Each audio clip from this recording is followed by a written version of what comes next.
when stars are in light, the weeper, we would know.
Hey, good afternoon, good morning. I guess it just depends whenever you're watching this. Delighted to have you here at the Improving Sales Performance live cast, and specifically with our Sales Leadership Series. And we have a terrific guest today in Tom Morris, who I'll get to in a second. But hi, Tom, welcome to the show. And if you're watching live and you want to comment and ask questions, feel free to do that, and we'll try to get to those. Or if you're watching this later, always leave a comment. We always like to hear what people have to say, and we check those comments from time to time. We are broadcasting or streaming live on both LinkedIn and YouTube. And if you're on YouTube and you like what you're watching, please like, subscribe, and share, as that's how we're able to keep doing this again and again and again. And John Henley, I see you're here. John is the person that connected us to Tom, so shout out to John for setting that up. Let me jump right in and introduce Tom, who is let me read your bio because it's just so impressive. Let me read your bio, and then we'll jump into it. Okay. Dr. Tom Morris is a native of North Carolina, a graduate of UNC Chapel Hill, where he was Morehead Cain Scholar, and the recipient of a double PhD from Yale University. He's gone from being the most popular professor at the University of Notre Dame, where he taught for 50 years, to now serving as the world's most active public philosopher, authoring over 30 books. Your latest book was your 30th book, but I happen to know that there are more on the horizon, and we're very excited about that. He's including a national business bestseller, while bringing the wisdom of the ages to many of the biggest and most successful companies in the world in over 1,200 public talks. Wow, that's a ton. He's the author of books like True Success, If Aristotle Ran General Motors, Philosophy for Dummies, If Harry Potter Ran General Electric, Socrates in Silicon Valley, there it is, Philosophy for Dummies, there it is, the Oasis Within, and his newest book about challenge and change, difficulty and delight, which is called Plato's Lemonade Stand, which is excellent, and everyone should go out and buy that book and read the book. It's absolutely fantastic. His work has been covered by television networks like ABC, NBC, and CNN, and in most major newspapers and magazines around the world, including the New York Times and The Economist. His philosophical discoveries are changing lives and revolutionizing business all over the globe. He's also been described as the world's happiest philosopher. Tom, we are delighted to have you here. We got to talk a little bit before this. You seem like an awesome guy. Thanks, man. You too, man. It's good to be with you. I love even your intro music. It made me want to get up and dance. Right?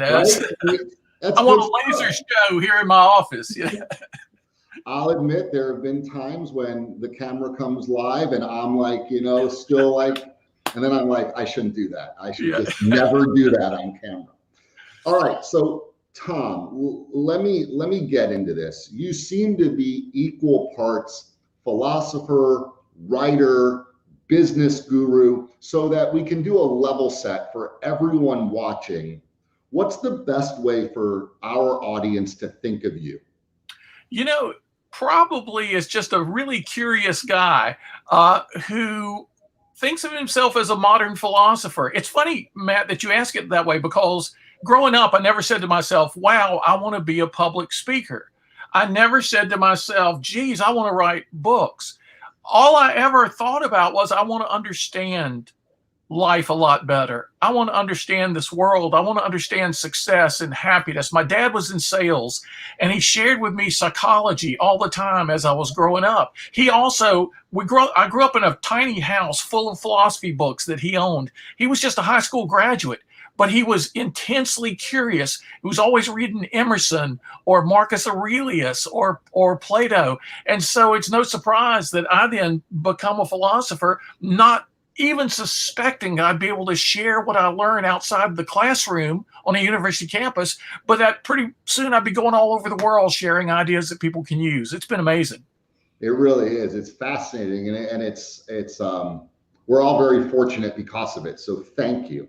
So let's talk a little bit about the books. Let's set this up again. I know you've written 30 books. But I want to focus much of our conversation today on your most recent book, Plato's Lemonade Stand, which that right there is just a fascinating and interesting title. I'll ask some follow-up questions on that in a moment, but just give us a 2, 3, 4 minute high concept overview of the book and why you wrote it. Well, it started about 15 or 16 years ago. I was asked by a big credit card company. I'd spoken to MBNA Bank many times on True Success, on if Aristotle Ran General Motors, a lot of my book ideas. And a top person called me one day and said, we're being bought by Bank of America. And the day the deal goes through, our president gets $10 million. But the rest of us don't know if we're going to have a job. Can you give us a talk about how to deal with difficult change? And I said, well, I've never really researched that before or spoken on it, but sure, let me put something together. And so I started reading through all the great philosophers that I go to as trusty resources. And there was this unbelievable amount of wisdom that nobody seemed to be tuned into. And so I put together a talk. It was originally called The Art of Change. And I gave it for 45 minutes at this bank for their top 750 people. And they said right away, it changed everybody's attitude about what they were going through. And one young woman came up to me who was one of their younger executives. And she said, I was an Olympic athlete for many years. And what my coach tried to teach me in 15 years, but never quite managed to accomplish, you taught me in 45 minutes today. I mean, I was blown away. So I thought, I've got to write this down. This has got to become a book. And I was taking a walk with my son one day, and he said, what about that old saying, when life hands you lemons, make lemonade? I said, you know what? I grew up hearing that 100 times, but nobody ever said how to do it. This book can be how to do it. So I used Plato because I'm inspired by him in a lot of ways. So Plato's Lemonade Stand, Stirring Change into Something Great, became the book and changed my life in the process. That's a great introduction to the book. So in the book, you talk about resilience is rebounding from adversity, and you talk about grit is carrying on and admit that, right? And you talk about alchemy and embracing it. So break this down, break it all down for us. What are you getting at by taking the reader through this progression? Yeah, there was this ancient proto-science called alchemy. And we read about the alchemists. A lot of people learned about alchemy through the Harry Potter stories, but we read world history about the alchemists. They were people who, it seemed, they wanted to turn base metals into gold, and they wanted to turn mortal life into immortality. But the basic quest was a spiritual quest of radical transformation. That concept seems to me to be at the core of taking life's lemons and making lemonade. You know, and I mentioned resilience early on in the book because for 20 years we've been talking about the importance of resilience. When something bad happens, bounce back. It's almost like an image. You know, somebody throws a tennis ball on the floor, the ball bounces back. Be like that, right? But there are two problems with that being the whole solution to dealing with adversity or difficulty. It is that, first of all, you rarely bounce all the way back. Take the tennis ball example. It bounces about halfway back, right? And secondly, it doesn't stay up. All right, so there's got to be something more. Resilience is very important, but there's got to be something more. What else? For 10 years now, Angela Duckworth at Pennsylvania and her work on grit, everybody's been talking about grit, perseverance, you know, stick to it, soldier on, grit your teeth, you can do it. Very important. Successful people tend to have that quality in common as well. But the old saying, when life hands you lemons, make lemonade, isn't just about bouncing back. It isn't just about soldiering on. It's about transforming difficulty into delight. It's about alchemy. And I said, okay, that's something different. That's what we ultimately need. Now, we need the other two things too, right? Because alchemy is not magical. It's not instant. So for a while, you have to just be resilient. For a while, you just have to kind of move forward with grit. But ultimately, if you're transformative in a situation, you take what looked like a bad situation and you make it the doorway into something really great. That's what I wanted to focus on in my book.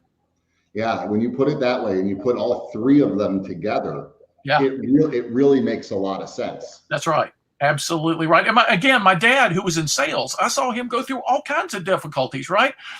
My workout partner in the gym for 10 years is a food salesman. And, you know, no means not yet. You know, it's like he keeps persisting. He has taught me how he uses resilience and grit in his work. And then when we started talking about my book as I was writing it, he was like, whoa, this is what ultimately it takes, you know, this transformative skill that you get better and better at. You become a master lemonade maker. So yeah, give me some more lemons, life. Yeah, no, exactly right. Because if all you were resilient, that wouldn't quite be enough. No. Right. Or all you'd had was grit. That really wouldn't be. It really is all of them. Right. That's right. Because you don't really change. You bounce back to where you were, or you kind of buckle down.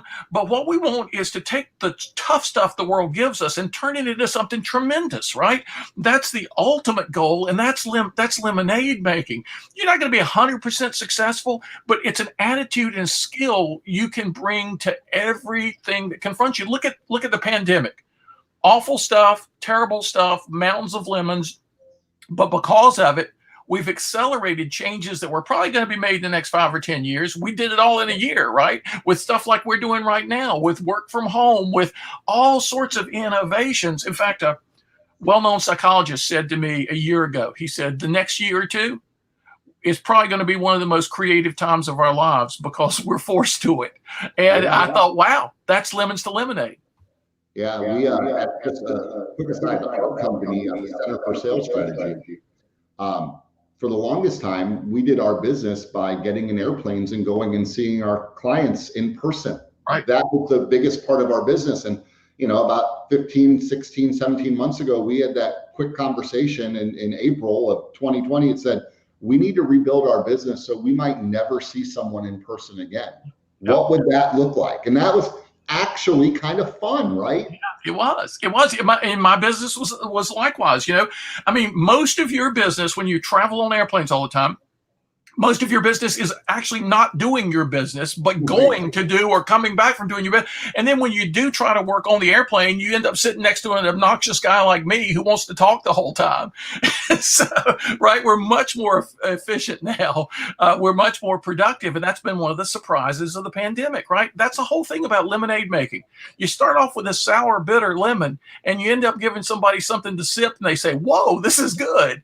And so that's what many of us have experienced in this very difficult and trying time when there's been a lot of tragedy, a lot of trauma, and lemonade making, as I say in parts of the book, even applies to the worst stuff. And you almost feel frivolous in using a metaphor like that of the worst stuff. But I've met people who've been through amazing trauma, you know, an athlete who becomes a quadriplegic, people like that who are master lemonade makers. And you say, man, if they can do it about that kind of stuff, why am I even bothered at all by this little stuff I have to deal with day to day? In the second part of the book, you say habits take care of the familiar so that we can use our energy on the new. And I love that, by the way. I'm a big routines person. The natural arc of change is so often marked by resilience, reluctance, and relapse. We naturally drift back to what's familiar, right? I mean, we just kind of do. So while I'm personally a big believer in routines and structure, also understand they can become ruts. Yeah, right? Absolutely. They can become ruts. How would you weigh in on this topic? How do you use the power of routines without them becoming the struggle of the rut? Yeah, see, routine and habit is great until it isn't, right? And so it's important for us, kind of the most ancient advice we have in philosophy came from not just from Socrates, Plato, and Aristotle, but before them, it was inscribed in marble at the Oracle at Delphi, the holiest place in ancient Greece. The saying was, know yourself, often translated by Victorians as know thyself. It's important to have habits. It's powerful to have the right habits. And the only way you can know if your habits are right for right now is to engage in constant self-examination. Socrates said the unexamined life is not worth living. Why? Because it gets embroiled and weighed down in habits that are no longer good to have. They might have been good 5 years ago or 10 years ago or 2 months ago, but we have to examine our habits always. There's this ancient philosophical principle. You find it in Plato, you find it in Pascal, you find it through the centuries. I call it the double power principle. The more power something has for good, the more equal and opposite power it has for ill or for harm. It's up to us how we use it. That's the truth about routine. That's the truth about habits. The most successful people engage in self-examination and figure out the right habits to have, the right routines to have. And these become so powerful because, like Steve Jobs wearing the same shirt every day, the same pants every day. Well, not the same one. He had 12 pairs of jeans that were identical, 12 shirts or however many. It takes a lot of the decision making out of your day. You put enough things on automatic pilot that can be dealt with that way, you free yourself up to be more creative. The image, I was listening to a podcast the other day where an author of a new book was saying we have these different models for the mind. The mind as machine, the mind as muscle. She said that both those have their limitations. She was talking about the mind as a little bird, as a magpie. It goes around collecting all kinds of things and putting them together in creative ways. And you realize that our habits, if they're good, they free us up to be like that little bird and fly around because they're things we have to worry about. They're things that are like automatic. Like I would go to the gym at a certain time every day, right? When you could go to a gym back before the pandemic started. And that just sort of took some stuff out of the level of maybe I need to think about this. The brain actually burns glucose in decision making. So the more decisions you have to make, the worse you get at it, the more you lower your own fuel. So that try not to make an important decision right before lunch. Try not to make an important decision at the end of your day before dinner, because you have to there's the physical needs of the brain have to be replenished for you to be at your best. And so therefore, Matt, as you rely on routine wisely, you take away a lot of this decision making that other people are saying, okay, which socks today, or which shirt today? No. You're going to have more important decisions to make. Make as much as you can routine, and then you free yourself up to be your best for those other decisions. I love that. And that's a perfect explanation. All right. Last subject, last question. I've saved my favorite for the end. It's like, this would be like your encore if you were like a rock musician, right? This would be And I learned earlier in this call, like before we went live, that this is actually something that you came up with 20 years ago. But I want you to, I'm a big, huge fan of your concept of Hill A and Hill B. And I think it is particularly appropriate for what a lot of people, a lot of businesses, a lot of leaders have been going through over the last 18 months. Probably would have been going through it anyway, but kind of accelerated all of that. Absolutely. So Take us through Hill A and Hill B and explain it to this audience. This idea came up a long time ago because Tom Peters wrote the first big best-selling management book, In Search of Excellence. He profiled these excellent companies, and then years later, all of them went out of business. They failed. They went bankrupt. He said, was I that wrong? Okay, fast forward, Jim Collins in Good to Great profiles all these companies. They're not just good, they're great. And here's what they do. And then they start falling apart. Many of those, he says, like, what happens here? I realized 20 years ago that I was dealing with a lot of super successful companies that were in great danger of going the way of the Tom Peters companies and the Jim Collins companies. They were going to rest on their laurels. They were going to keep doing the things the same way that got them to their first great success. But as the world moved on, that wouldn't be as effective. So I remember the first day I said, look, imagine you're out in the woods on a hike. And let's say you're leading a group of other people. And suppose you set as your goal to get to the highest hill in the area from which you'll be able to survey all the surrounding terrain. I was kind of imagining the mountains of North Carolina or out in Colorado. And I said, suppose that from where you stand, the highest hill you can see is Hill A. Let's call it Hill A. So you want to get to the highest point in the area. Looks like it's Hill A. You climb Hill A. You help each other. You pull each other. You slip and you fall. It's a hard climb. You finally get to the summit. And all of a sudden you can see the much higher Hill B that was previously hidden from your view. Now, if you as leader want to get the group to the highest point in the area and you see that now it's not Hill A that you're on the top of, but it's this other nearby Hill B, what's the first thing you're going to have to say to everybody else? Well, the answer is you have to say, we're going to have to go downhill, guys. And what's everybody going to think or sometimes say when they hear that? They're going to say, no, we don't. What do you mean we have to go downhill? It took us a long time to get up here. Hill A is perfectly good. It's great where we are. We can see enough right now. Let's just stay. Let's just have a party, celebrate our success. We don't have to go anyplace else. So many successful companies and successful people are exactly that same way. The first high hill they get to, the first great success, they just want to stay there and celebrate themselves. But if there's a Hill B out there, the rest of the world is going to be shooting their competition, is going to be shooting for Hill B. The first thing you're going to have to do is go downhill. Now, business school's got a thing they call the J curve, right? It's getting out your comfort zone. It's not being as competent right away because you're doing something different. And everybody's saying, oh, why are we doing this? And then all of a sudden you start going up the next hill and you end up at a plateau, a much higher place that you couldn't have even imagined before. But you have to go through a little bit to get there, right? And so I was always urging these companies, enjoy, celebrate, and then get off Hill A. Let your current success be your base camp for your next ascent up the next higher hill. And I remember one day, a president of an insurance company, in the middle of my presentation, he's sitting on the first row of all his executives, and he says, oh no, out loud. And I said, what?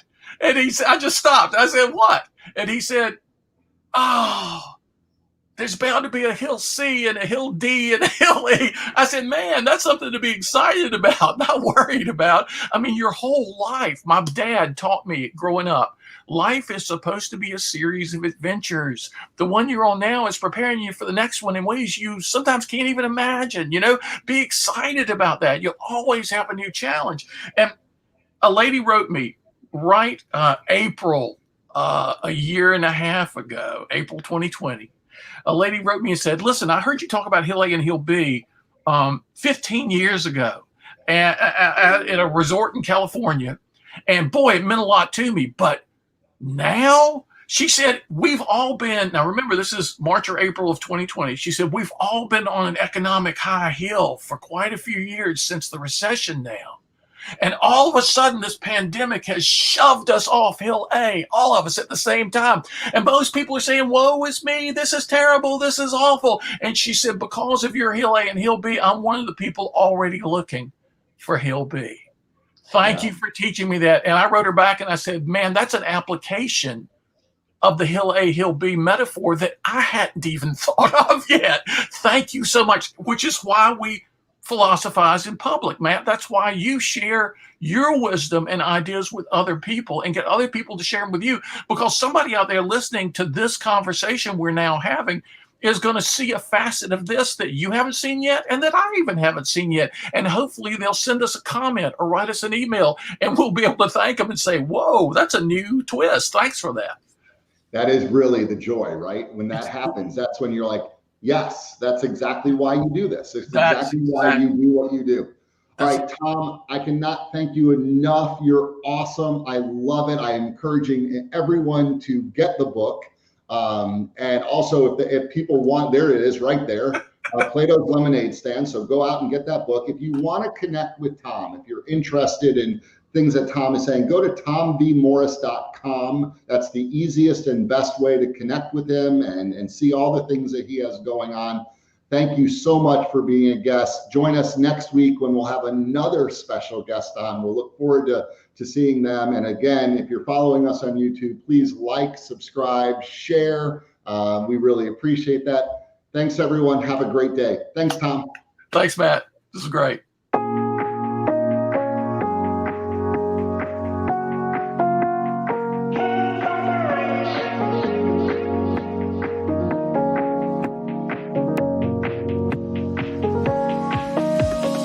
I've been told that the fire's over.